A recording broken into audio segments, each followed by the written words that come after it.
Shalom, apa kabar sahabat Oase Rohani Katolik yang terkasih?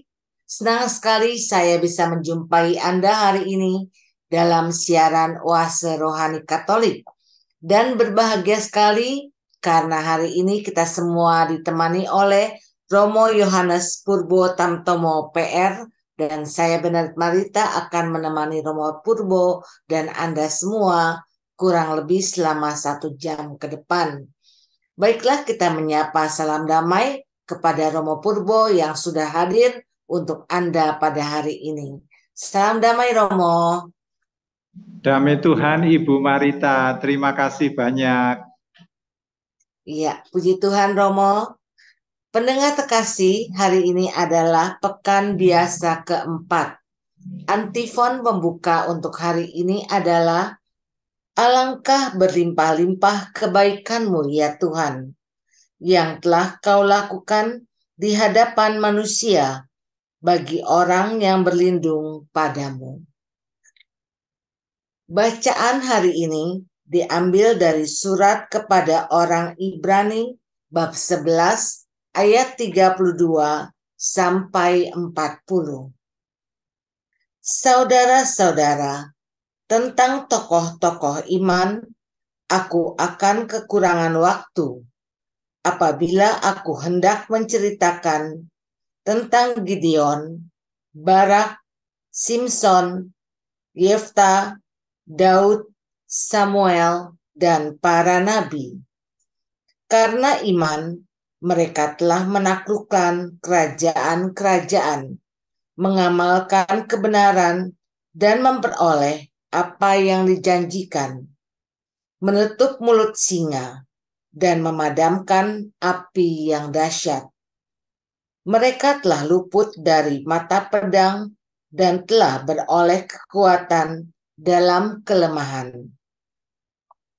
Mereka telah menjadi kuat dalam peperangan dan telah memukul mundur pasukan-pasukan tentara asing.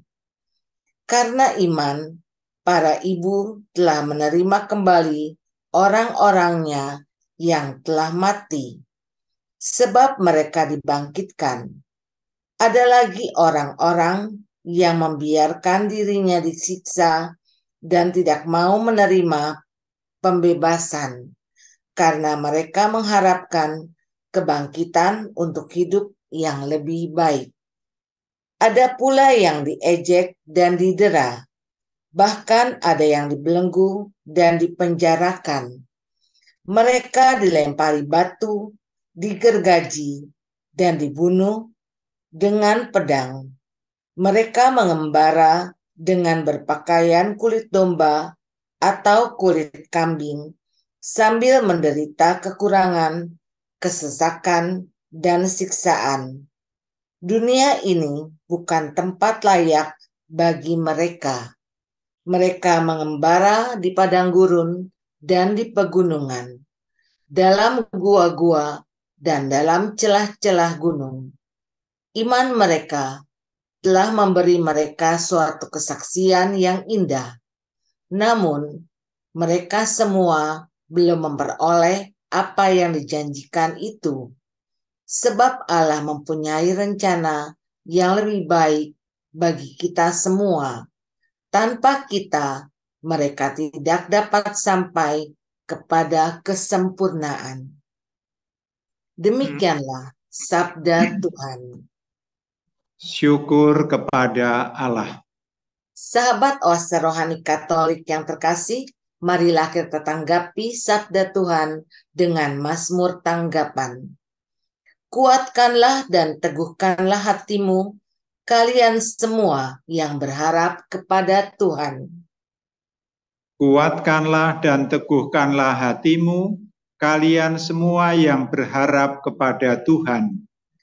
Alangkah limpahnya kebaikan-Mu yang telah Kau lakukan di hadapan manusia bagi orang yang berlindung padamu.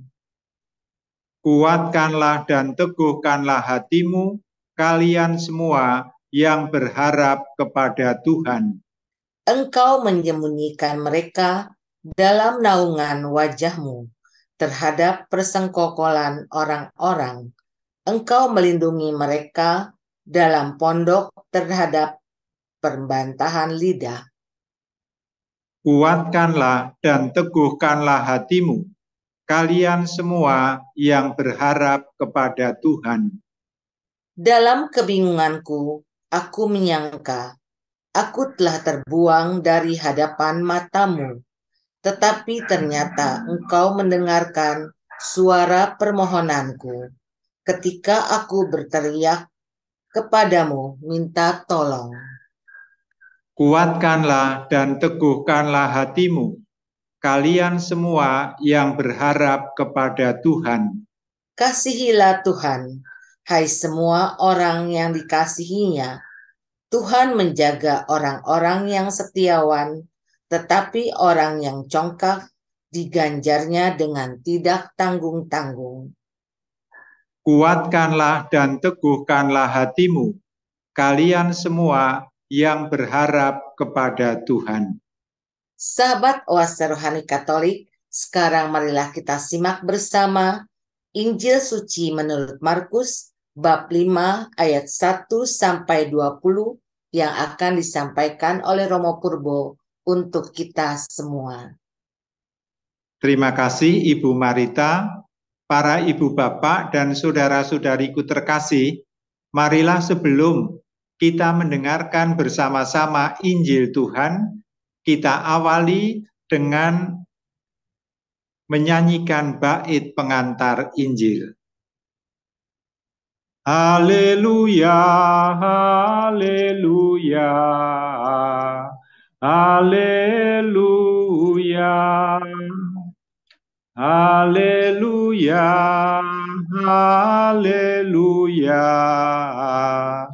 haleluya. Seorang nabi besar telah muncul di tengah kita, dan Allah mengunjungi umat-Nya.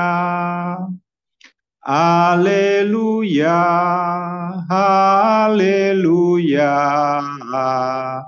haleluya. Tuhan bersamamu dan bersama rohmu. Inilah Injil suci menurut Markus. Dimuliakanlah Tuhan. Sekali peristiwa, sampailah Yesus dan murid-muridnya di seberang Danau Galilea di daerah orang Gerasa. Baru saja Yesus turun dari perahu, datanglah kepadanya seorang yang kerasukan roh jahat dari pekuburan. Orang itu diam di sana dan tidak ada lagi yang sanggup mengikatnya dengan rantai sekalipun. Sudah sering ia dibelenggu dan dirantai, tetapi rantai itu diputuskannya dan belenggu itu dimusnahkannya, sehingga tidak ada seorang pun yang cukup kuat untuk menjinakkannya. Siang malam ia berkeliaran di pekuburan dan di bukit-bukit sambil berteriak-teriak dan memukuli diri dengan batu. Ketika melihat Yesus dari jauh, berlarilah ia mendapatkannya. Ia lalu menyembahnya, dan dengan keras ia berteriak, "Apa urusanmu dengan aku, hai Yesus, Anak Allah yang Maha Tinggi? Demi Allah, jangan siksa aku." Karena sebelumnya Yesus mengatakan kepadanya, "Hai engkau roh jahat, keluar dari orang ini." Kemudian Yesus bertanya kepada orang itu, "Siapa namamu?" Jawabnya, "Namaku Legion karena kami banyak." Ia memohon dengan sangat supaya Yesus jangan mengusir roh-roh itu keluar dari daerah itu. Adalah di sana di lereng bukit, sekawanan babi sedang mencari makan. Lalu roh-roh itu meminta kepada Yesus, katanya, "Suruhlah kami pindah ke dalam babi-babi itu, dan biarlah kami memasukinya."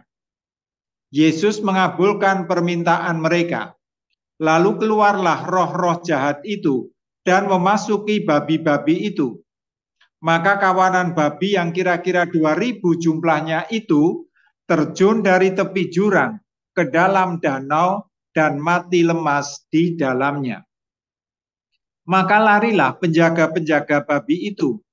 Mereka menceritakan hal itu di kota dan kampung-kampung sekitarnya. Lalu keluarlah orang untuk melihat apa yang telah terjadi. Mereka datang kepada Yesus dan melihat orang yang kerasukan itu duduk.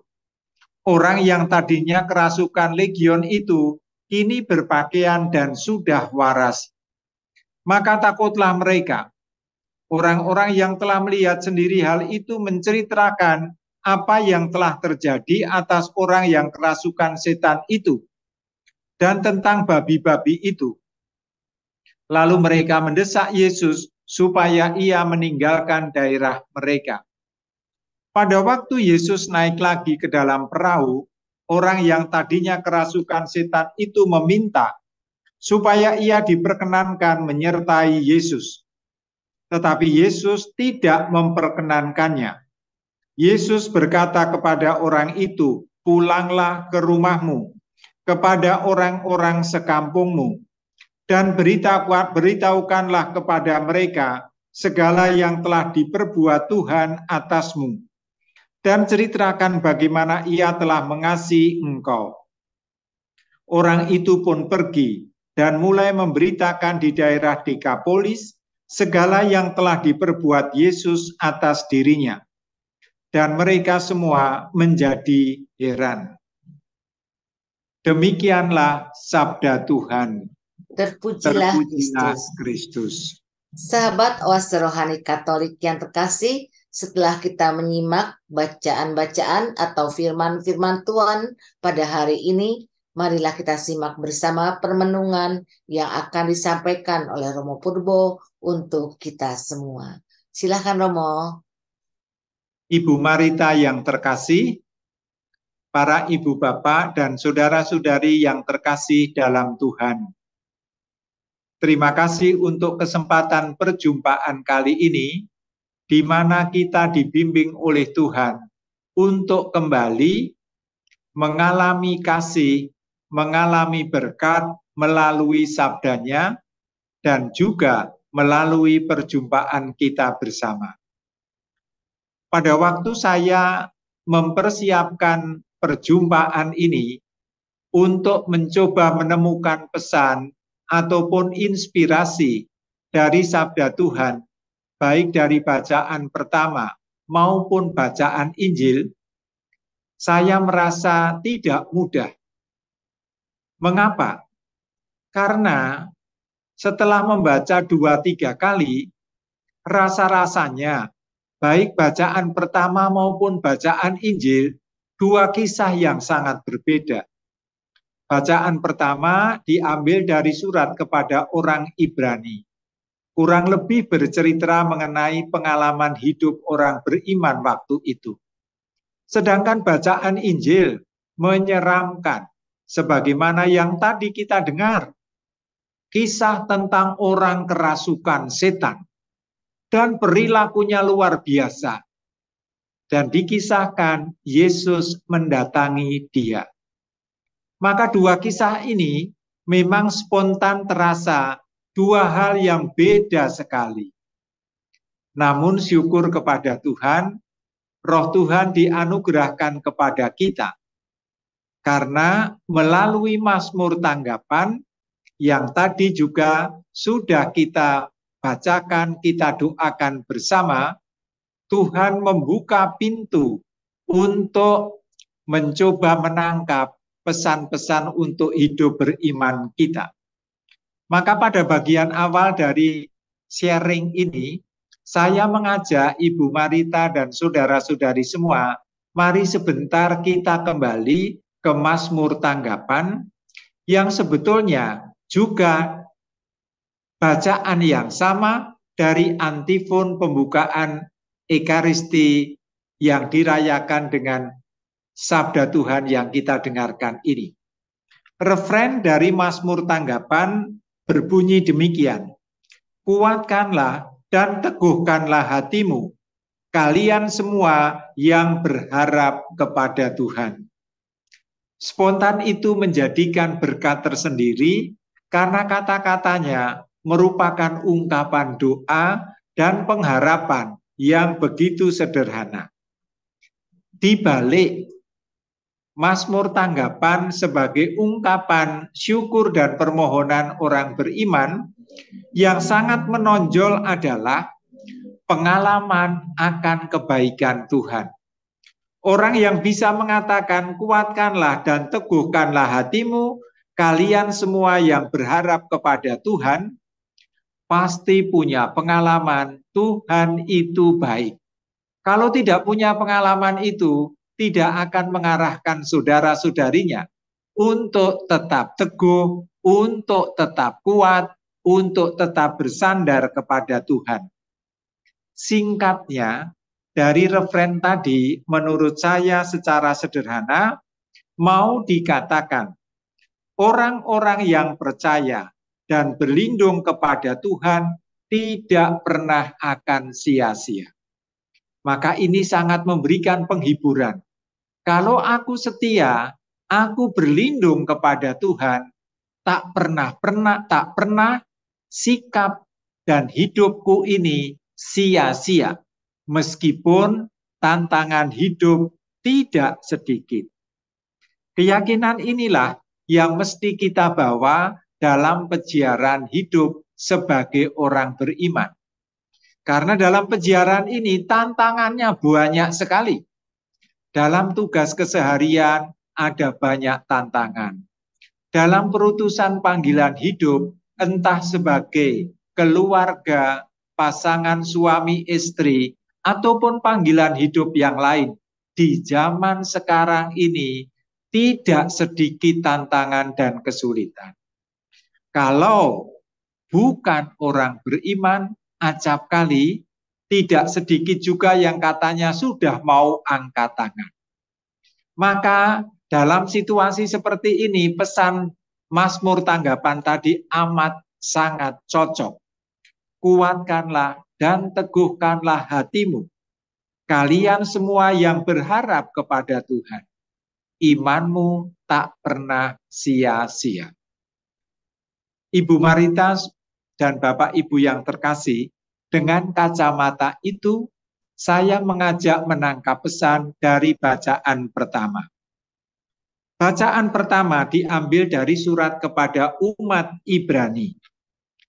Konteksnya waktu itu, atau boleh disebut gambaran situasi umat pada waktu itu adalah umat yang sedang mengalami banyak penderitaan. Maka bukan umat yang sedang mengalami kelimpahan berkat dalam arti hidupnya enak. Sama sekali tidak. Sedang dalam perjuangan. Bahkan perjuangan ini sebagai konsekuensi dari berimannya. Maka menjadi Kristen waktu itu bukan tanpa tantangan hidup. Bahkan justru pilihan hidup menjadi Kristen mengakibatkan tantangan banyak sekali. Karena dari saudara-saudari yang sebelumnya tidak Kristen, mereka disingkirkan, mereka dimusuhi. Dan penderitaan itu begitu berat, sampai mereka hampir angkat tangan. Nah, kepada orang yang dalam situasi seperti itu, pesan Mazmur tanggapan itu sangat cocok memberikan penghiburan. Kuatkanlah dan teguhkanlah hatimu, kalian semua yang berharap kepada Tuhan. Jangan menyerah. Kalau menjadi murid Tuhan, bertubi-tubi tantangannya, sepertinya sudah tidak kuat lagi. Pesan sederhana, jangan menyerah. Itulah yang menurut saya menjadi pegangan sederhana dari penulis surat kepada orang Ibrani, juga untuk kita orang beriman saat ini. Meskipun tantangannya berbeda, menjadi murid Tuhan saat ini, kalau dijalani dengan tulus, akan banyak tantangannya. Misalnya saja, di zaman sekarang ini untuk hidup jujur, karena aku seorang beriman Kristiani, tidak mudah. Banyak arusnya, andai kata membawa kelimpahan, keuntungan. Tidak jujur sedikit nggak apa-apa. Bohong-bohong sedikit nggak apa-apa. Omong-omong yang tidak cocok dengan kebenaran tidak apa-apa. Yang penting terkenal. Nah, situasi seperti itu menjadi tantangan. Apakah aku orang beriman juga mau tetap memelihara imanku dalam arus zaman yang tidak mudah? Yang lain misalnya saja, dalam hidup berumah tangga, rasanya tantangan itu tidak ada habisnya. Kalau mengingat kerampuhan kita, rasanya sudah menyerah. Silahkan Tuhan, aku tidak sanggup. Kalau jujur banyak orang akan mengatakan itu.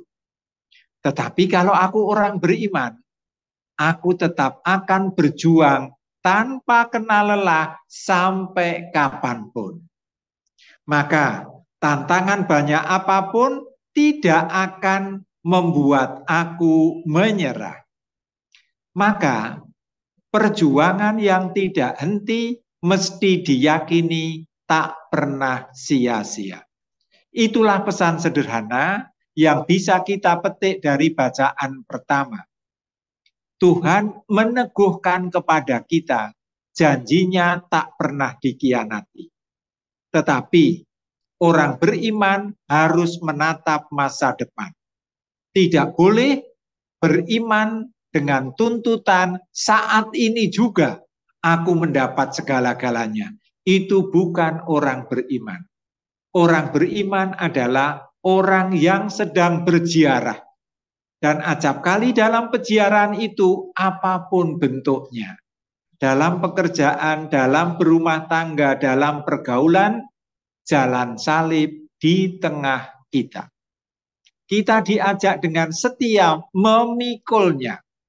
Tetapi pada kesempatan memikul, keyakinan iman akan mengatakan janji Tuhan tak pernah dikhianati. Pengorbanan dalam salib tak pernah sia-sia. Maka aku tetap bisa bergembira meskipun dalam perjuangan berat. Aku tetap bisa tersenyum meskipun tidak mudah untuk setia. Orang harus setia terus, memaafkan terus. Kalau mikir manusia tidak kuat. Tetapi orang beriman tidak boleh menggunakan kacamata itu. Imanku adalah sandaran kepada Tuhan. Dan aku yakin janji Tuhan tak pernah dikhianati. Kalau begitu, pengorbananku, penderitaanku dalam rangka hidup beriman tak pernah sia-sia. Semoga pesan ini meneguhkan peziarah kita dalam bentuk panggilan hidup apapun dan untuk siapapun. Itu kira-kira pesan yang saya bagikan, Ibu Marita, Ibu Bapak, dan saudara-saudari terkasih dari bacaan pertama. Kalau kasih, Ibu Marita ada tanggapan, dipersilahkan.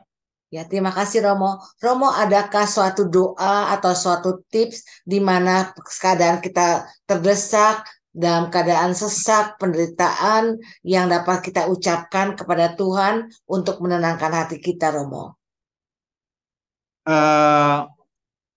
Sebetulnya yang bisa dilakukan sederhana adalah setiap pagi mengawali hidup dengan persembahan pagi.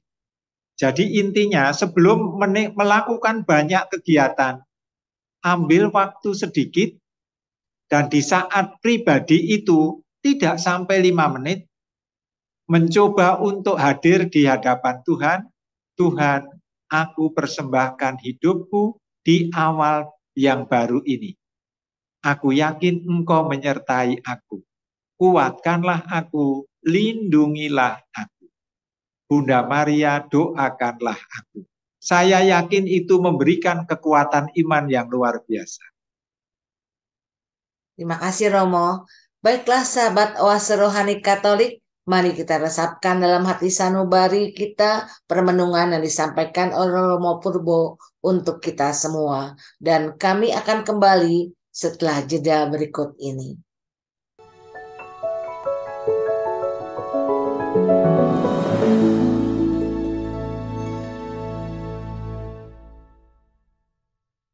Sahabat Oase Rohani Katolik, kembali Anda menyimak siaran Oase Rohani Katolik hari ini. Masih menemani Anda saat ini Romo Yohanes Purbo Tamtomo PR dan saya Bernadette Malita.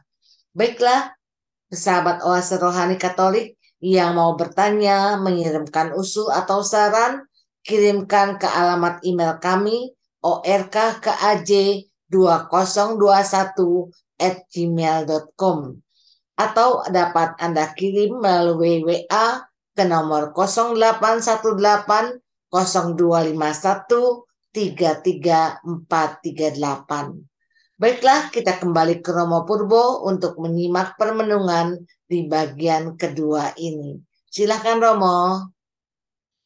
Ibu Marita yang terkasih, Ibu Bapak dan saudara-saudari yang terkasih dalam Tuhan, sebelum memasuki bacaan Injil dan pesannya, kembali saya mengulang sedikit apa yang tadi sudah dibagikan.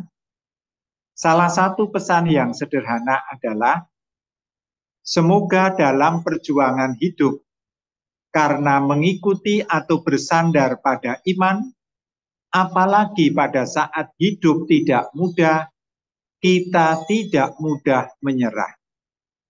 Keyakinannya adalah apa yang dijanjikan Tuhan. Doa yang diteladankan oleh pemazmur. Beriman selalu mengajak kita menatap masa depan. Beriman berarti berziarah panjang. Dalam peziarahan itu acap kali banyak kerikil, banyak sandungan. Acap kali kita sudah mau menyerah. Semoga di saat-saat seperti itu kita ingat pesan dari penulis surat kepada orang Ibrani. Jangan menyerah, jangan khawatir. Tuhan tak pernah mengkhianati janjinya. Di hadapan Tuhan sebagai orang beriman, iman kita tidak pernah sia-sia. Itulah pesan sederhana, salah satu bisa yang lain juga, yang bisa menjadi inspirasi untuk hidup beriman kita. Sekarang kita akan memasuki sabda Tuhan dari bacaan Injil menurut Markus. Yang dikisahkan dalam perikopa tadi adalah suatu situasi yang sebetulnya suasananya mirip, namun kisahnya yang berbeda. Dalam surat kepada orang Ibrani, konteks orang yang mendapat surat adalah umat yang sedang berjuang, yang sedang berziarah, dan membutuhkan peneguhan. Sedangkan dalam bacaan Injil, yang menjadi tokoh tentu saja Tuhan Yesus nomor satu. Tetapi yang nomor dua adalah pribadi orang yang kerasukan setan. Tetapi aneh sekali dan dengan cara istimewa, Markus menyajikan kisah ini. Kalau tadi memperhatikan Injilnya, ceritanya itu kan serem sekali. Yang dikisahkan adalah orang yang kerasukan setan. Ia kesehariannya keluar masuk hutan dan hidupnya nggak keruan. Orangnya begitu keras dan menakutkan. Kalau dirantai pun diputus. Sehingga ceritanya tidak ada orang yang kuat menahan dia. Kita bisa membayangkan orang macam apa yang menjadi tokoh ini. Tetapi Markus menyajikan tokoh yang sangat menggemparkan ini seakan-akan dalam sajian panggung cerita yang begitu indah. yang menakutkan pelan-pelan diubah oleh Markus menjadi kisah hidup nyata, supaya orang tidak jatuh dalam suasana takut. Apa yang saya maksudkan dengan panggung yang istimewa ini? Dikisahkan tadi, orang yang kerasukan itu setelah melihat dari kejauhan bahwa Yesus datang, ia lari untuk mendapatkannya. Bayangkan, kalau tadi berkeliaran di hutan, sekarang ini lari untuk mendapatkan Yesus. Pasti bukan orang yang menakutkan lagi, sudah pribadi yang lain, orang yang punya kerinduan. Dan setelah berjumpa dengan Yesus, ia menyembahnya. Maka tidak ada rantai yang diputus, tidak ada yang lain-lain lagi. Ia datang menyembah. Kemudian terjadi dialog yang juga terasa membingungkan tetapi mengagumkan. Orang yang kerasukan setan bertanya dengan Yesus, "Hai, apa urusanmu denganku? Engkau akan mengusir aku, Mesias?" Terjadi dialog. Orang tidak ngamuk saja, tetapi mau membuka pintu untuk pembicaraan. Pertanyaannya itu yang menarik, apa urusanmu? Dan tentu saja kita perlu menemukan jawaban, kira-kira jawaban Yesus apa. Secara singkat, kalau saya boleh merumuskan jawaban Yesus, urusan Yesus dengan orang ini adalah kasih dan keselamatan. Maka terhadap pertanyaan orang yang kerasukan setan tadi, apa urusanmu dengan aku? Yesus pada waktu itu tanpa kata-kata sebetulnya mengatakan, aku peduli terhadap keselamatan dan kasih Tuhan untuk kamu. Maka itulah sebetulnya pewartaan kabar gembira yang dibawa oleh Yesus. Karena setelah itu setan yang merasuki orang itu memang diusir keluar. Dan akhirnya orang ini mengalami berkat. Pada bagian akhir dikatakan dengan bagus. Mereka datang kepada Yesus dan melihat orang yang kerasukan itu duduk. Coba bandingkan perubahannya. Semula dikatakan berkeliaran, keluar masuk hutan, dan lain sebagainya. Sekarang yang terjadi, orang itu sudah duduk. Boleh ditambah kata-kata, sudah duduk manis. Perubahannya jelas sekali. Orang yang tadinya kerasukan legion ini, kini berpakaian dan sudah waras. Bayangkan sebelumnya seperti apa, pakaian yang brutal, nggak keruan. Robek, kotor, bau, dan lain sebagainya. Sekarang sudah berpakaian rapi. Dan dikatakan, yang tadi teriak-teriak, sekarang perubahannya sudah waras. Maka berkat dan kasih Tuhan menjadi nyata dalam perubahan kenyataan. Orang itu sudah duduk, orang itu sudah berpakaian, orang itu sudah waras, sudah menjadi pribadi seperti kita biasanya yang diberkati oleh Tuhan. Duduk adalah sikap orang yang siap mendengarkan.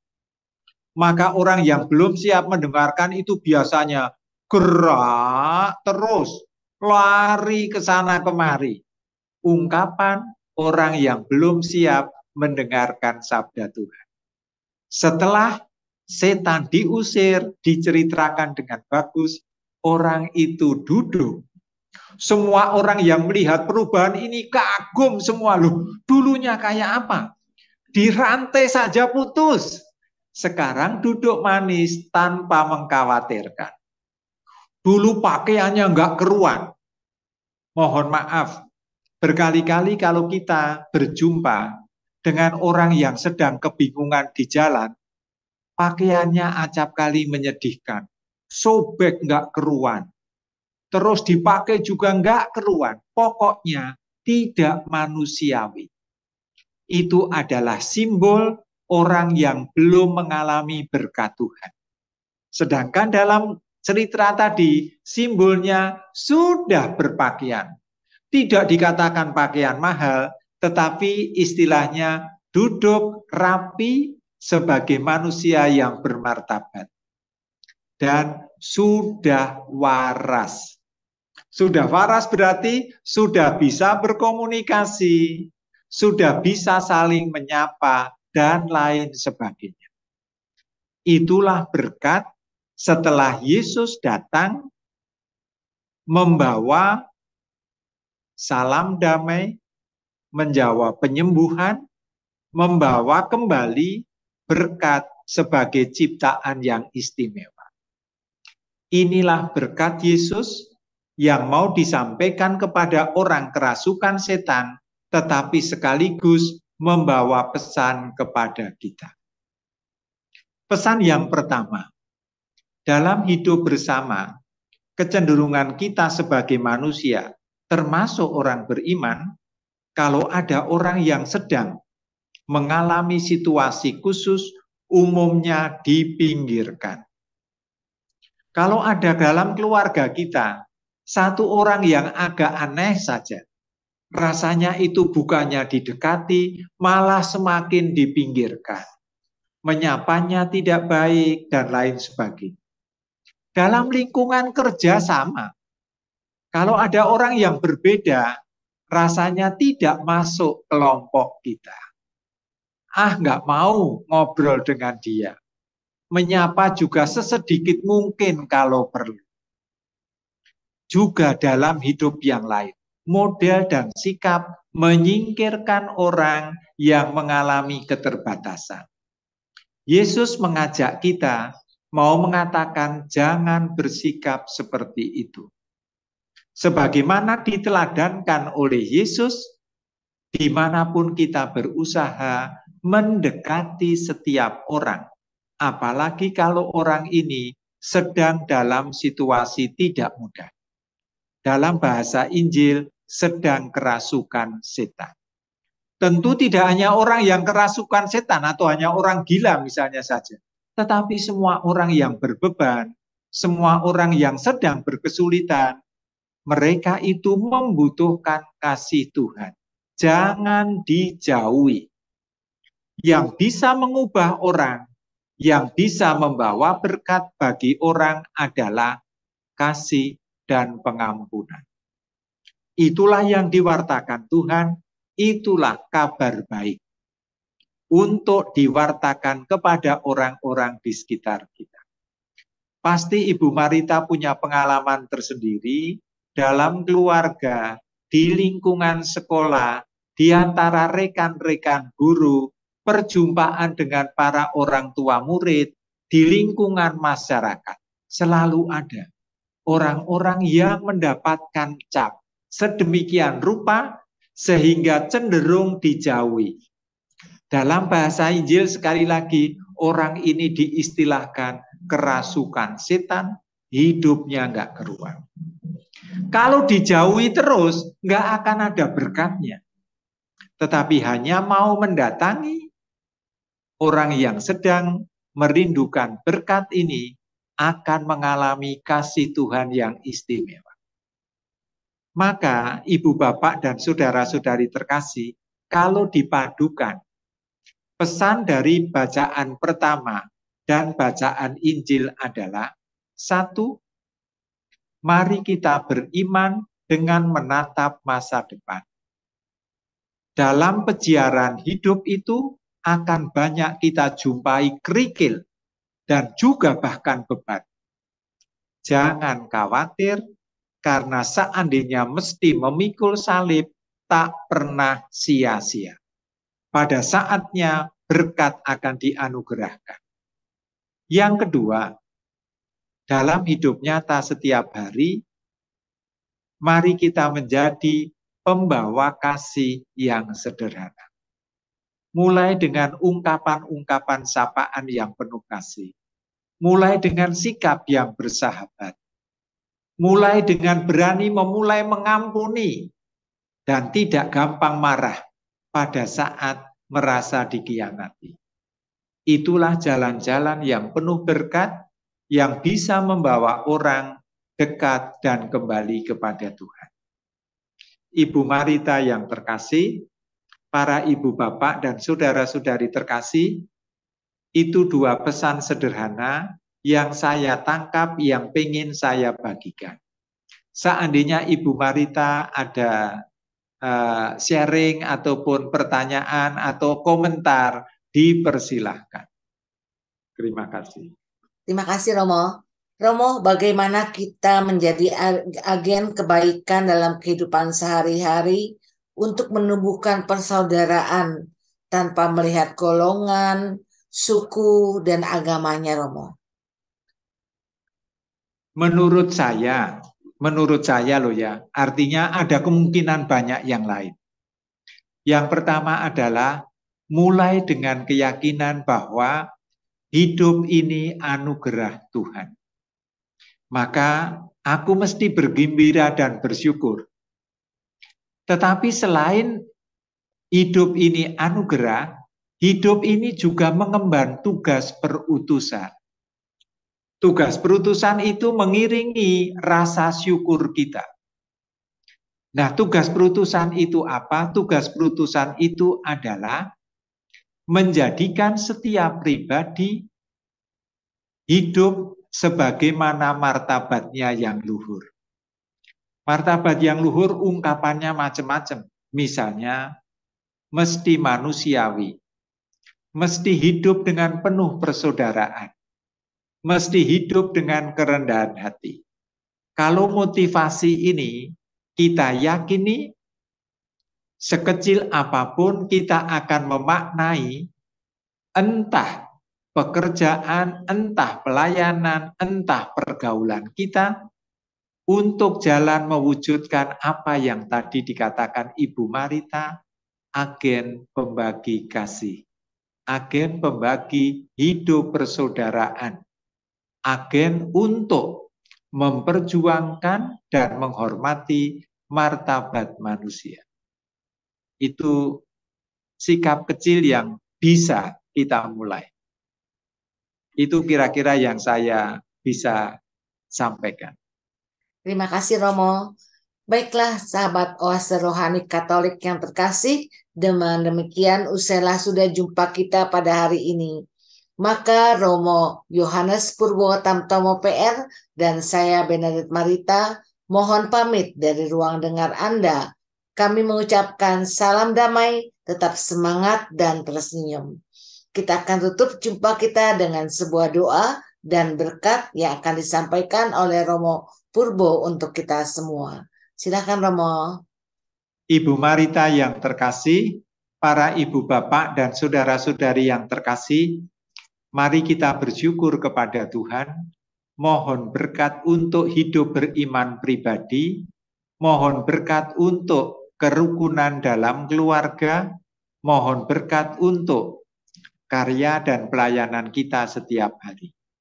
Dalam nama Bapa dan Putra dan Roh Kudus. Amin. Amin. Bapa di surga, Bapa yang penuh kasih, kami bersyukur karena Engkau senantiasa menyertai hidup kami. Dengan banyak cara, Engkau senantiasa mengingatkan kami untuk setia dalam peziaran hidup sebagai orang beriman. Maka kami mohon berkat-Mu ya Tuhan, dan mohon penyertaan-Mu dalam hidup. Terutama kuatkanlah kami di saat hidup tidak mudah. Anugerahkanlah berkat kerukunan dan kasih dalam keluarga kami masing-masing. Berkatilah setiap pekerjaan dan persaudaraan kami, supaya boleh menjadi wujud iman yang nyata dalam kehidupan setiap hari. Semoga ibu bapak, saudara-saudari semua beserta seluruh anggota keluarga kita, pekerjaan dan pelayanan kita setiap hari disertai dan diteguhkan oleh berkat Allah yang Maha Kuasa, Bapa dan Putra dan Roh Kudus. Amin. Amin. Terima kasih Romo.